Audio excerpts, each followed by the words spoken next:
Bonsoir à tous et bienvenue sur les antennes de Canal 7. C'est toujours un plaisir de vous retrouver à regarder ce programme Culture 7 Loma qui vous amène à faire un voyage culturel et artistique à travers le continent africain et le reste du monde. Pour débuter cette émission, je vais, comme il est de coutume, vous amener à regarder le sommaire. L'industrie du textile, victime de la globalisation. Au Pakistan, l'odeur du soufre étouffe la danse classique. En deuxième partie de Culture 7 Lomag, le diplomate, producteur, réalisateur Sosten Gokila est notre invité. Voici pour le sommaire, vous êtes sur Culture 7 Lomag. Vous avez regardé le sommaire, un sommaire qui annonce du bon contenu, et oui, c'est ça exactement, Culture 7 Lomag. En deuxième partie de ce numéro, nous allons avoir le plaisir de recevoir sur ce plateau la structure Divine Production. Divine Production qui va être représentée par Monsieur Ngokila, producteur, et Monsieur Paolo, manager.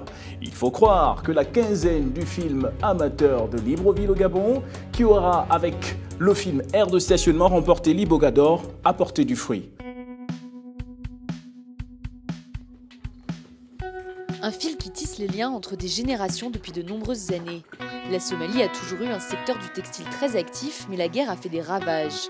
Aujourd'hui, l'industrie du textile artisanal fait face à une très forte concurrence des vêtements importés, qui sont vendus à prix cassé. Cela fait 25 ans que je travaille dans ce secteur. Cette entreprise, je l'ai héritée de mon père. J'ai été confronté à des moments très difficiles. Chaque mois, nous produisons 30 sarons que l'on vend 10 $ pièce. Aujourd'hui, nous les vendons difficilement. Pendant la guerre, nous avons fui et nous avons dû arrêter de travailler. Ensuite, nous sommes revenus, mais nous avons beaucoup de défis à surmonter. Aujourd'hui, notre principal problème est l'importation de vêtements. Les sarongs venus de Chine ou d'Inde se vendent 2 fois moins cher que ceux produits en Somalie, et la mode chez les jeunes s'occidentalise. Il y a 10 ans, nous pouvions voir les hommes porter ces tissus. Mais maintenant, plus personne ne les porte. Et la demande n'est plus là. Les voyous aux États-Unis ne portent que les vêtements que l'on voit à la télévision. 2 décennies de guerre ont ravagé Mogadiscio. Chassés depuis août 2011 de la capitale, les Chebabs ont multiplié ces derniers mois des attaques meurtrières contre des restaurants ou hôtels. Mais sur le plan économique, l'évolution de la société inquiète encore plus les commerçants traditionnels.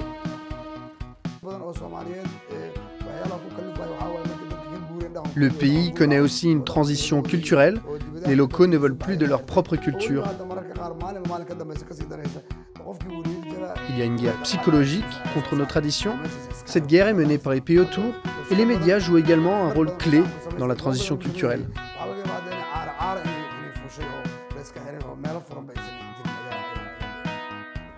Une transition culturelle qui a aussi permis à la diaspora somalienne de revenir dans le pays. Des riches Somaliens retournent au pays pour créer des entreprises. Mais ces nouveaux investissements ne suffiront sans doute pas à faire retrouver au textile traditionnel une nouvelle jeunesse.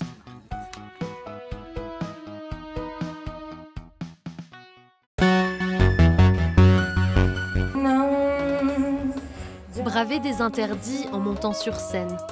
Souhé danse depuis qu'elle a 7 ans, mais en faire son métier était un pari risqué. Au Pakistan, pays conservateur, il est mal vu pour une femme de danser en dehors du cercle familial. Car on associe souvent la danse à la prostitution, qui s'exerce parfois sous couvert de spectacle musical.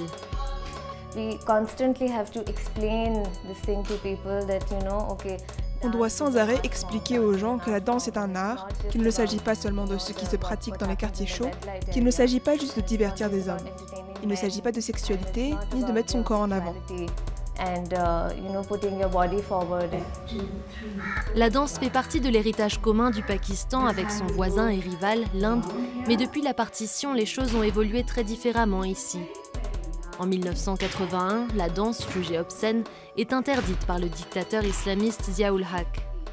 Aujourd'hui encore, les artistes doivent obtenir une autorisation pour se produire en public, même si les autorités sont plus souples. Pour cette danseuse aguerrie, l'islamisation de Zia a laissé une marque profonde dans la société.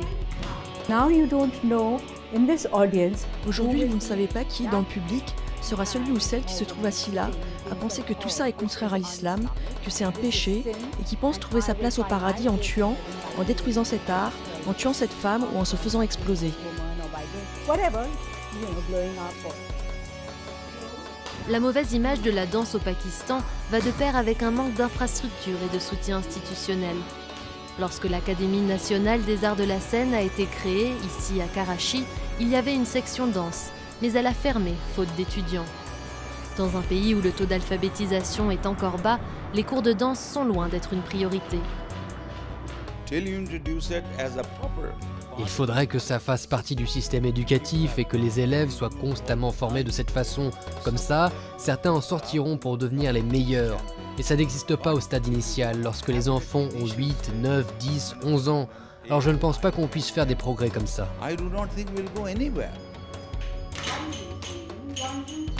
Malgré les obstacles, la danse a survécu au Pakistan, grâce à ces danseuses qui ont dédié leur vie à transmettre ce savoir et prennent encore le risque de monter sur scène.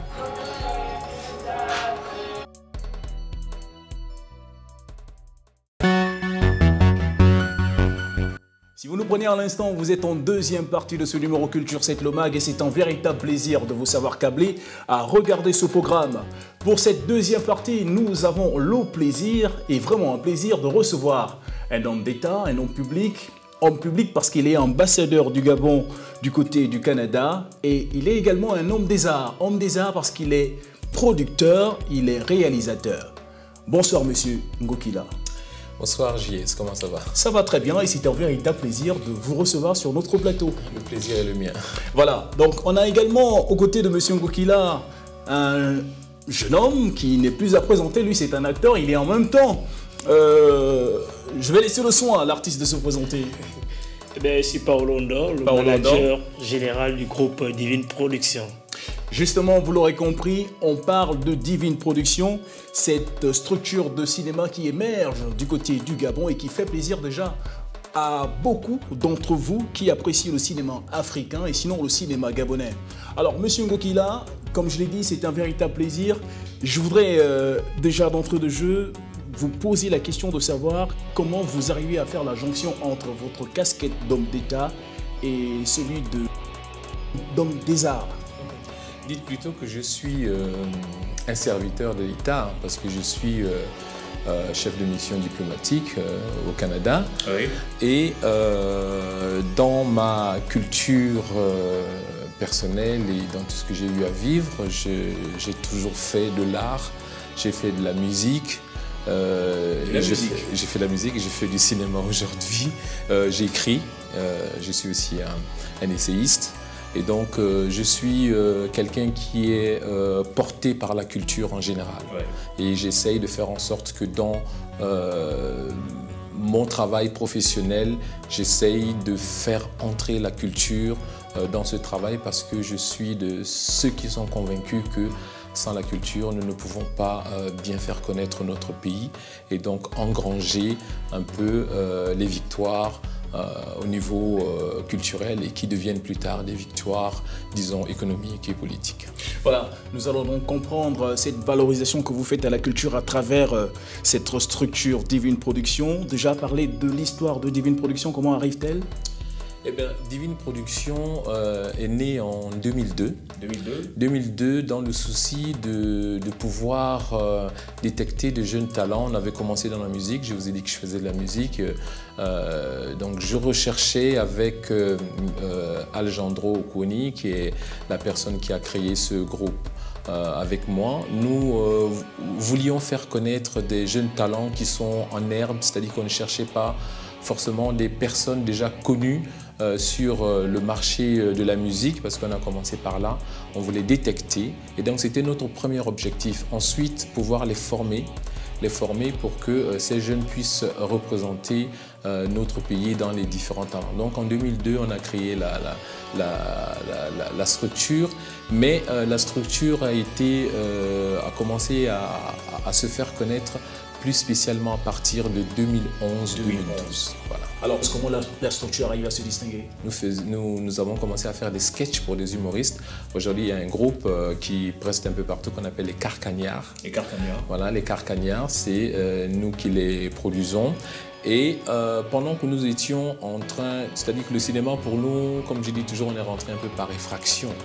parce que nous ne faisions que des sketchs. Par effraction, parce que je ne suis pas un cinéaste de formation. Et je sais qu'il y a beaucoup, malheureusement, il y a beaucoup de personnes qui me le rappellent, qui disent souvent mais écoutez, lui, il n'est pas un vrai réalisateur, il n'est pas un vrai cinéaste, et voilà, il est rentré dans notre milieu. Et c'est pourquoi j'endosse sur moi en disant que je suis rentré par effraction.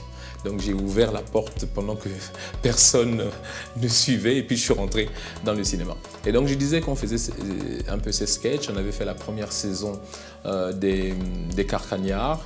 Il y a certaines télévisions qui diffusent cette saison des Carcagnards. Et c'est pendant que nous étions en train de faire cela que nous avons eu notre premier projet cinématographique. C'est vrai que le film sort en 2013, mais il est fait en 2012. C'est La colère d'un gong. Le réalisateur, c'est M. Roland Ditengou. Nous ne devions à cette époque apporter que notre capacité de production, mais on s'est retrouvé par la force des choses à réaliser le film. Voilà, c'est beaucoup plus le côté cinéma qui nous intéresse avec la structure Divine Production. Alors vous qui êtes manager de la structure Divine Production, vous portez également une casquette d'acteur. La question qui arrive, c'est celle de savoir comment est-ce que vous arrivez à supporter la présence de M. Ngokila qui porte, c'est vrai, cette casquette de réalisateur et de producteur, mais également d'homme public du côté du Canada. C'est le père. Parce que, et je le dis, nous apprenons beaucoup de lui. Nous apprenons beaucoup de lui. Au-delà du fait que c'est le père, c'est aussi l'ami. Toute l'équipe du groupe Divine Production est fière d'avoir M. Sosthène Ngokila comme PDG. Voilà. Alors, M. Ngokila, vous l'avez dit, vous arrivez dans le monde du cinéma comme par hasard. Et alors, comment vous arrivez à appréhender ce monde-là que vous ne connaissiez pas bien avant? Et disons que nous sommes nombreux un peu à rentrer, nombreux, je veux dire en Afrique et au Gabon particulièrement, à rentrer au cinéma sans forcément avoir appris le cinéma. La preuve, lorsqu'on a fait le premier festival, vous avez vu le nombre de personnes, puisqu'on parle de cinéma amateur, vous avez vu le nombre de personnes qui sont dans ce domaine-là. Aujourd'hui, je pense qu'on peut devenir ce que l'on souhaite devenir en apprenant soi-même. Et c'est ce que je fais avec le cinéma. C'est-à-dire que je ne me contente pas de prendre une caméra, de mettre les gens devant et de leur dire action, mais je bouquine énormément, je vais comme beaucoup et je suggère cela à tous ceux qui sont dans cette envie-là. Il faut chercher énormément, il faut lire, il faut suivre. Aujourd'hui, avec l'Internet, on peut faire beaucoup de choses. Donc, vous pouvez apprendre le cinéma même en restant chez vous. Et c'est ce que je fais. J'ai commencé sans regarder. Maintenant, j'essaye de voir si ce que je faisais et ce que je fais colle un peu à la règle de l'art. Et c'est ça un peu ce que j'essaie de faire pour essayer de réussir dans ce monde du cinéma. Voilà. Alors, M. Paolo, M. Ngokila est avec nous. Participe-t-il à la conception des films, au scénario, tout ce qui tourne autour des films qui sont déjà produits par la structure Divine Production? Déjà, il n'aime pas l'improvisation. Il n'aime pas. Donc, tous ces films sont écrits. Et lui-même, il est scénariste, même s'il ne le dit pas ouvertement, il est scénariste. Et nous avons montré à tous ceux qui viennent au bureau les scénarios qui sont déjà prêts à être réalisés. C'est-à-dire que M. Sosthène Ngokila écrit effectivement les productions qui sont au groupe Divine Production. Voilà. Vous avez emboîté le pas en parlant du film Aire de stationnement, un film qui a été primé, je le rappelle, chers téléspectateurs, à la quinzaine du film amateur qui a été lancé pour cette année à Libreville au Gabon. Le premier prix, qui se fait appeler Libogador, a été remporté par ce film Aire de stationnement. Alors, M. Ngokila, vous avez été au Canada lors de ce festival-là et lorsque le film a reçu le prix, comment est-ce que vous avez reçu la nouvelle? Eh bien, je vais pas cacher que j'ai été heureux d'apprendre que le film Aire de stationnement est le film qui a gagné le premier prix. Je ne vais pas le cacher. Même si il se fait que, à un certain moment, je me suis dit que nous venions, quand je parle de nous, je parle du groupe Divine Production, que nous venions de rentrer en fait dans le cinéma par effraction, et qu'il y avait devant nous beaucoup de grands réalisateurs. Et je pensais que nous allions faire de la figuration, pouvoir être dans une liste de personnes qui auraient été nominées pour cette récompense-là. Et donc j'ai été énormément surpris, agréablement surpris. D'ailleurs, je vais vous dire quelque chose, je ne prends pas d'alcool. Mais si ma femme m'entend qu'elle bouche les oreilles, ce jour j'ai pris du champagne. J'ai pris un verre de champagne qui était là par hasard, comme si on s'attendait à ce qu'on gagne quelque chose, et moi depuis le Canada. Et donc lorsque je reçois un SMS venant de l'équipe de Paolo disant on a gagné, et moi je renvoie qui a gagné? Et la personne me renvoie, mais j'ai dit on a gagné, nous avons gagné. Et à ce moment, j'ai simplement levé ce verre de champagne avec les personnes qui étaient avec moi là pour autre chose bien sûr, mais on a pu lever ce verre de champagne. Donc j'étais très heureux, et pas seulement pour moi. J'étais surtout pas heureux pour moi, parce que je me considère comme quelqu'un qui veut transmettre quelque chose aux jeunes, qui veut former les jeunes. Et donc j'ai été heureux des sacrifices que ces jeunes ont donnés pendant que nous étions en train de tourner ce film Aire de stationnement. Et vraiment j'étais très heureux pour eux. Voilà. Alors Aire de stationnement est un film qui ouvre, je vais le dire ainsi, qui ouvre les portes à la structure. Aujourd'hui on parle d'un festival qui devrait en principe collaborer désormais avec les films gabonais. Vous êtes exactement là pour en parler, alors on vous écoute. Bon, voilà, j'ai eu la chance que le chef de l'État, son Excellence Ali Bongo Ndimba, m'ait confié la charge d'être ambassadeur au Canada. Et en avril dernier, il y a eu le Festival international de cinéma qu'on appelle Vue d'Afrique. C'est le plus grand festival international en Amérique du Nord qui s'intéresse au cinéma africain et créole, le plus grand. Et figurez-vous qu'à cette occasion, je devais aller représenter notre pays dans le cadre d'un partenariat que ce festival a avec le Festival de Masuku, dirigé par Madame Otsobogo. Et nous avons eu affaire à organiser au niveau de l'ambassade ce qu'on appelait une journée du Gabon, qui mettait en avant un peu ce qu'on fait dans le cadre du festival de Masuku, qui est axé sur l'environnement. Et à cette occasion, avec les organisateurs du festival international, lorsque je leur ai parlé du Kifilma, ils ont émis, bien avant, bien sûr, ils ont émis le vœu d'en savoir un peu plus. Et donc, à cette occasion, nous avons parlé du Kifilma. Nous avons projeté quelques minutes, 17 minutes sur le Kifilma. Et c'est quelque chose qui a accroché. À cette occasion, ils ont demandé à voir, puisque à travers ces images, ils ont su que c'était moi le réalisateur de l'Iboga d'Or. Ils ont demandé à voir ce film. Et ce film a été projeté le 23 avril à Montréal. Et ce qui est ressorti de cette rencontre, de la rencontre de l'ambassadeur avec les organisateurs et du réalisateur avec les organisateurs, c'est que le Festival international de Montréal s'attend à ce que lors de l'édition, la prochaine édition, ça c'était la 32e édition, la 33e édition, ils veulent avoir des films gabonais pour participer aux 10 festivals. Ça, c'est la première chose qui m'a été dite officiellement par le responsable, M. Le Chêne. Et qui est une bonne nouvelle.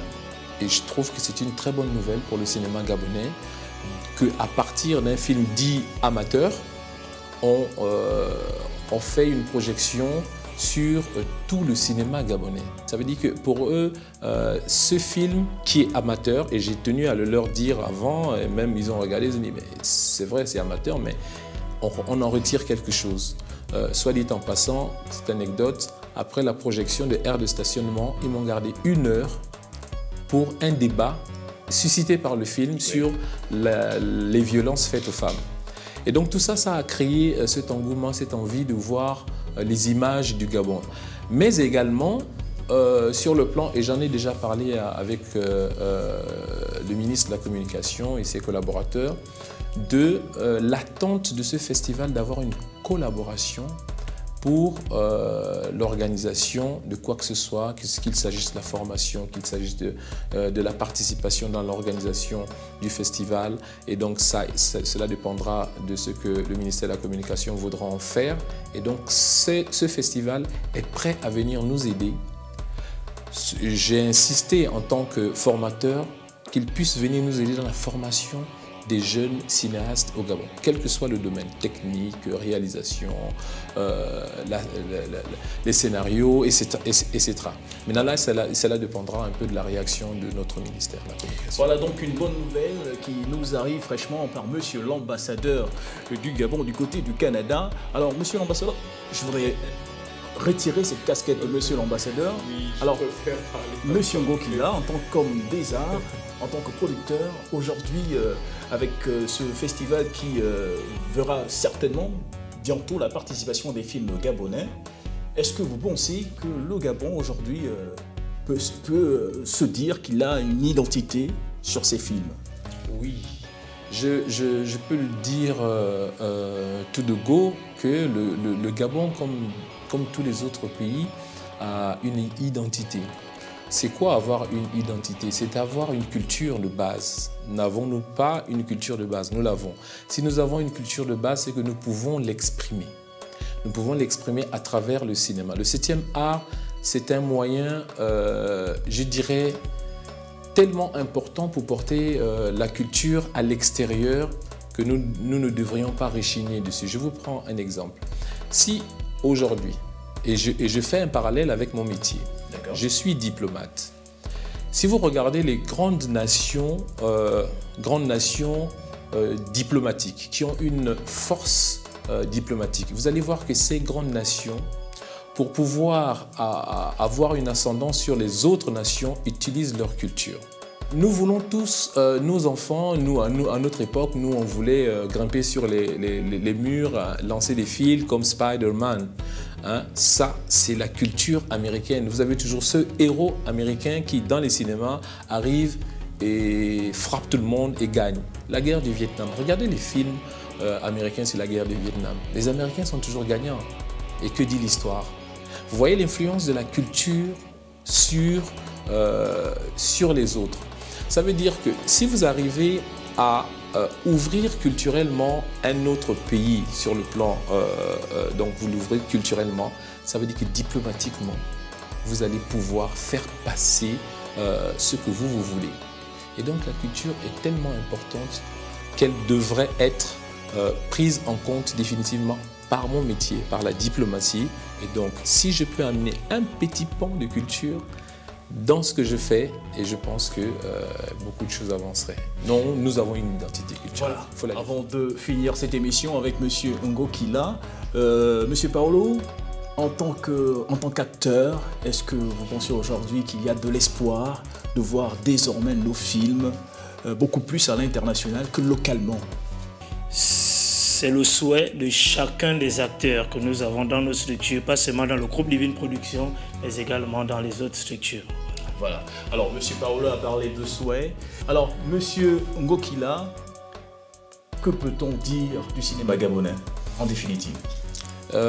S'il m'était donné de souhaiter quelque chose, c'est de faire en sorte de demander que tout ce foisonnement de réalisateurs, de scénaristes et autres, de techniciens qui travaillent dans le monde du cinéma, que nous puissions avoir une vision.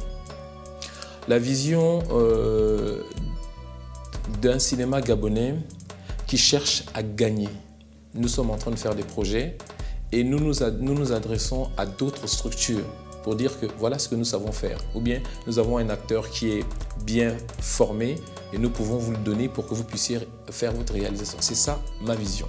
Pour que demain, le cinéma gabonais puisse mettre aussi 1% dans le PIB du Gabon comme au Nigeria par exemple. Voilà, c'est un très beau message envoyé là par M. Ngo Kila, producteur, réalisateur, cinéaste, j'ai envie de le dire ainsi. Chers téléspectateurs, ce fut un véritable plaisir de passer ce programme avec vous. Je vous souhaite de passer une excellente journée, sinon une bonne soirée, c'est selon. Merci Monsieur Ngokila. C'est moi. Alors, Monsieur, merci beaucoup. Monsieur Paolo également, merci. Merci. Et chers téléspectateurs, je vous quitte. Je vous souhaite de passer une excellente soirée ou sinon une bonne journée. À très bientôt.